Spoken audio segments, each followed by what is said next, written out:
নমস্কার বন্ধুরা, Pampa kitchen with village ফুডে নতুন রেসিপিতে আবারও সবাইকে অসংখ্য স্বাগত জানাই। বন্ধুরা, আজ আমি আপনাদের বাড়িতে থাকা মাত্র দুটি উপকরণ দিয়ে একদম নতুন একটি নাস্তার রেসিপি শেয়ার করব। এই নাস্তাটি ছোট থেকে বড় সবাইরই ভীষণ পছন্দের হবে। একদিন বানিয়ে 2 মাস সংরক্ষণ করে রেখে দিয়েও খেতে পারবেন। এতটাই মজাদার খেতে হয় যে ছোট থেকে বড় সবাই ভীষণ পছন্দ করবে। বানানো একদমই সহজ, একদম কম সময়ের মধ্যেই তৈরি করে নেওয়া যায়। তো চলুন বন্ধুরা, সম্পূর্ণ দেখতে থাকুন রেসিপিটা। আশা করছি আপনাদের ভালো লাগবে। নাস্তাটি বানিয়ে নেওয়ার জন্য প্রথমে একটি বড় পাত্রের মধ্যে নিয়ে নেব 1.5 বাটি পরিমাণ ময়দা। এখানে মেজারমেন্ট কাপের 1 কাপ ময়দা হবে আমার 1.5 বাটি ময়দার সমান। আজকের এই নাস্তাটি আমি একটি ডিম দিয়ে তৈরি করব, তার জন্য এই 1.5 বাটি পরিমাণ ময়দাই যথেষ্ট। তো এবারে আমি ময়দার মধ্যে অ্যাড করে দেব একটি ডিম। আর ডিমটা কিন্তু সাধারণ তাপমাত্রায় থাকা ডিম ব্যবহার করবেন। ফ্রিজের ডিম কিন্তু কখনোই ব্যবহার করবেন না, তাহলে নাস্তাটি কিন্তু ভালোভাবে হবে না। সাধারণ তাপমাত্রার ডিমই নিতে হবে। তারপর এখানে আমি মিষ্টির জন্য অ্যাড করে দিচ্ছি 3 টেবিল চামচ পরিমাণ চিনি। এই চিনির পরিমাণটা নাস্তার মধ্যে হালকা একটু মিষ্টি ভাব আনবে।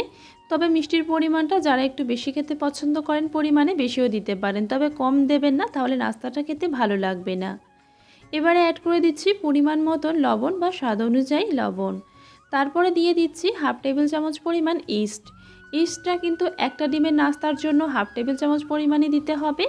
যদি পরিমাণে বেশি দেওয়া হয় তাহলে কিন্তু ইস্টের গন্ধ করবে, খেতে ভালো লাগবে না নাস্তাটি। তারপর এখানে আমি নিয়ে নিচ্ছি 1 বাটি পরিমাণ উষ্ণ গরম জল। তো জলের পরিমাণটা আমি বলে দেব শেষের দিকে। আমি 1 বাটি পরিমাণ নিয়েছি, অল্প অল্প দেব আর মেখে নেব। 1 বাটি পরিমাণ জল কিন্তু সমস্তটা একেবারেই লাগবে না, অর্ধেক পরিমাণ আমাদের এখানে জল লাগবে। তো অল্প অল্প করে জলটা দেব আর ভালো করে মেখে নেব। তবে অর্ধেক বাটি পরিমাণ জল আপনাদের নাও লাগতে পারে, যদি ডিমের সাইজটা বড় অথবা ছোট হয়ে থাকে সেই হিসেবে কিন্তু জলের পরিমাণটা কম অথবা বেশিও লাগতে পারে। তবে এখানে ডোটা আমাদের চটচটে করে মাখতে হবে, মানে রুটি পরোটার জন্য যেমন ডো মাখা হয় তার থেকেও কিন্তু নরম হবে আর হাতের সঙ্গে লেগে লেগে যাবে, এরকমভাবে ডোটা তৈরি করতে হবে। কিছুক্ষণ মাখতে মাখতে দেখবেন ডোটা এরকম হাতের সঙ্গে লেগে লেগে যাবে। তো এরকমভাবেই কিন্তু ডোটা মাখতে হবে নরম করে। তো দেখুন আমার এখানে 1/2 বাটির থেকে একটু কম জল লেগেছে, ডিমের সাইজটা বড় ছিল বলে। তো সেই হিসেবেই বলে দিচ্ছি, আপনাদের জলের পরিমাণটা কম অথবা বেশিও লাগতে পারে।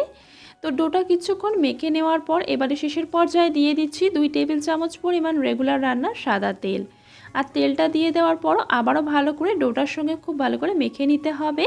শেষ পর্যায়ে ডোয়ের ওপরে যদি অল্প একটু তেল মেখে নেওয়া হয় তাহলে ডোটা কিন্তু শক্ত হয়ে যায় না, এছাড়াও উপরের অংশটা কিন্তু শুকনোও হয়ে যায় না। আর বন্ধুরা, আপনাদের কাছে আমার একটাই অনুরোধ রইল, যদি আমার রেসিপি আপনাদের ভালো লেগে থাকে অনেক অনেক শেয়ার করবেন, একটু সুন্দর করে লাইক দিয়ে দেওয়ার অনুরোধ রইল। তো তেলটা খুব ভালো করে মেখে নেওয়া হয়ে যাওয়ার পর ডোটা আমি রেস্টে রেখে দিচ্ছি 15 মিনিটের জন্য। যেহেতু ইস্ট দেওয়া রয়েছে সেজন্য আমি 15 মিনিটের জন্য রেস্টে রেখে দিয়েছি। আর এদিকে দেখুন আমি এখানে নর্মাল পেপার নিয়ে নিয়েছি, আর এই পেপারের ওপরে আমি অল্প একটু তেল মাখিয়ে নিচ্ছি। মানে আমার হাতের কাছে বাটার পেপার ছিল না, সেই কারণে আমি নর্মাল পেপারকে বাটার পেপারের কাজে ব্যবহার করছি। আর যদি আপনাদের হাতের কাছে বাটার পেপার থাকে তাহলে সেই বাটার পেপারই আপনারা ব্যবহার করতে পারেন। নর্মাল পেপার এরকম কেটে নিয়ে অল্প একটু তেল মাখিয়ে নিলেই কিন্তু বাটার পেপারের মতনই কাজ করবে। তো পেপারগুলো আমার এখানে রেডি করে নেওয়া হয়ে গিয়েছে, আর অপর দিকে ডোটাও 15 মিনিট রেস্টে রাখা হয়ে গেছে। ডোটা হালকা একটু ফুলে উঠেছে। এবারে ডোটা হাতের মধ্যে রেখে আমি কিছুক্ষণ একটু মেখে নেব।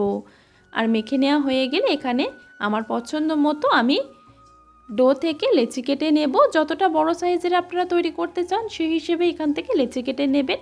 তবে আমি এখানে ছোট ছোট বানাবো বাচ্চাদের জন্য, সেই কারণে ছোট ছোট সাইজের করে এরকম করে গোল করে নিয়েছি হাতের মধ্যে রেখে। আর একটি প্লেটের মধ্যে আগে থেকে তেল মাখিয়ে রেখেছিলাম, তার মধ্যে একটা একটা করে এরকম গোল করে লেচি তৈরি করে নেব আর রেখে দেব। আর বন্ধুরা, আপনারা যদি ইস্ট দিয়ে এই নাস্তাটি না তৈরি করেন তার পরিবর্তে আপনারা বেকিং পাউডার দিতে পারেন, তাহলে কিন্তু আর এই রেস্টে রাখার ঝামেলাটা থাকবে না। তো আমার এখানে নাস্তাগুলি তৈরি করে নেওয়ার পর আমি অল্প একটু এখানে জল নিয়ে নিয়েছি, আর এই নাস্তাগুলির ওপরে অল্প অল্প করে একটু জল লাগিয়ে নেব।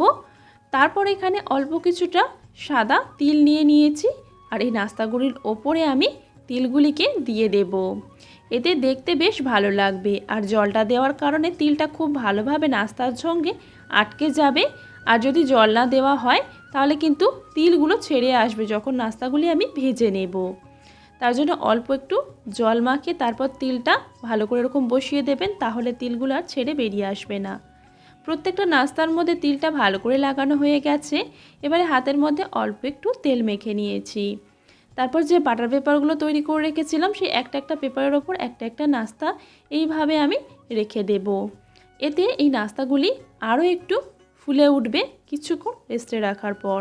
আর যদি আপনারা ইনস্ট্যান্টভাবে তৈরি করতে চান তাহলে এরকম রেস্টে না রেখেও কিন্তু এখনই আপনারা তেলের মধ্যে দিয়ে ভেজে নিতে পারেন। তবে আমি নাস্তাগুলিকে আরও একটু ফুলকো ফুলকো বানাতে চাই, সেজন্য বাটার পেপারের ওপর রেখে দিয়ে কিছুক্ষণ রেস্টে রেখে দেব, প্রায় 10 মিনিটের মতো। এতে দেখবেন এগুলো বেশ কিছুটা ফুলে উঠবে। তো 10 মিনিটের জন্য আমি রেস্টে রেখে দিয়েছিলাম, আর দেখুন নাস্তাগুলি কিছুটা কিন্তু বেশ ফুলে উঠেছে। এবারে আমি নাস্তাগুলিকে সাথে সাথেই ভেজে নেব। এখানে একটি ফ্রাইং প্যানে পর্যাপ্ত পরিমাণ তেল দিয়ে দিয়েছি, আর তেলটা কিন্তু একদম হালকা গরম রয়েছে। এরকম অবস্থাতে আমি সমস্ত নাস্তাগুলিকে একে একে দিয়ে দেব। আর নাস্তাগুলি যতক্ষণ না তেলের ওপর ভেসে উঠছে ততক্ষণ পর্যন্ত অপেক্ষা করব। যখন এইভাবে ভেসে উঠবে তখন একটি কাঁটা চামচ দিয়ে উল্টে পাল্টে ভেজে নেব। এই পর্যায়ে কিন্তু গ্যাসের ফ্লেমটা একদম লোতে রয়েছে। যখন নাস্তাগুলি বেশ ফুলে উঠবে তখন গ্যাসের ফ্লেমটিকে মিডিয়ামে করে দিয়ে নাস্তাগুলিকে হালকা লালচে রং করে ভেজে নিতে হবে।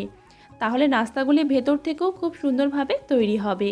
তবে প্রথম পর্যায়ে কখনোই মিডিয়াম হিটে নাস্তাটি তৈরি করবেন না, তাহলে ভেতর থেকে কিন্তু ভালোভাবে তৈরি হবে না। কিছুক্ষণ মিডিয়াম হিটে রাখার পরে নাস্তাগুলি বেশ লালচে রং হয়ে গিয়েছে। এবারে তেল ঝরিয়ে আমি উঠিয়ে নিচ্ছি। এই নাস্তাগুলি আপনারা তৈরি করে নিয়ে 1.5 থেকে 2 মাস রেখে দিয়েও খেতে পারবেন। বাচ্চাদের টিফিনের জন্যও দিতে পারেন, বড়দের চায়ের সঙ্গেও আপনারা এই নাস্তাটি দিতে পারেন। একইভাবে আমি দ্বিতীয় পর্যায়ে নাস্তাগুলিকেও ভেজে নিয়েছি, আর দ্বিতীয় পর্যায়ে নাস্তাগুলিও কত সুন্দরভাবে ফুলে উঠেছে দেখে নিশ্চয়ই আপনারা বুঝতেই পারছেন। তো এইভাবেই আমার সমস্ত নাস্তাগুলিকে বানিয়ে নিয়ে তারপরে আমি আপনাদের পরিবেশন করে দেখাচ্ছি বন্ধুরা। দেখুন নাস্তাগুলি কত সুন্দর তৈরি হয়েছে, আর এরকমই কিন্তু ফুলকো ফুলকো হয়েই থাকবে। তো চলুন নাস্তাগুলি কেমন তৈরি হয়েছে সেটাও আমি আপনাদের দেখিয়ে দিচ্ছি। একদম কিন্তু ফ্লাফি হয়েছে, ভেতর থেকে একদমই স্পঞ্জি। একটা কেটেও আপনাদের সঙ্গে আমি শেয়ার করছি। দেখুন ভেতর থেকেও কিন্তু খুব সুন্দরভাবে তৈরি হয়েছে। প্রত্যেকটা নাস্তা এইরকমই ফুলকো ফুলকো আর বেশ নরম তুলতুলে আর সফট হবে বন্ধুরা। আপনারা বাড়িতে তৈরি করে দেখতে পারেন, আর বাড়িতে তৈরি করার পর আপনাদের নাস্তাগুলি কতটা পারফেক্ট হয়েছে সেটাও কিন্তু আমাকে কমেন্টে জানাবেন। ভালো লেগে থাকলে চ্যানেলটিকে সাবস্ক্রাইব করে রাখবেন, যাতে সবার প্রথমে আমার ভিডিও নোটিফিকেশান আপনাদের কাছে পৌঁছে যায়। আর যারা সম্পূর্ণ আমার রেসিপি দেখেছেন তাদেরকে অসংখ্য অসংখ্য ধন্যবাদ। সবাই ভীষণ ভালো থাকবেন, সুস্থ থাকবেন। আবারও নিয়ে আসবো আপনাদের জন্য ভিন্ন স্বাদের এবং একদম সহজ রেসিপি নিয়ে। সবাইকে অসংখ্য অসংখ্য ধন্যবাদ বন্ধুরা। সবাই ভীষণ ভালো থাকুন, সুস্থ থাকুন। দেখা হবে নেক্সট রেসিপির সাথে।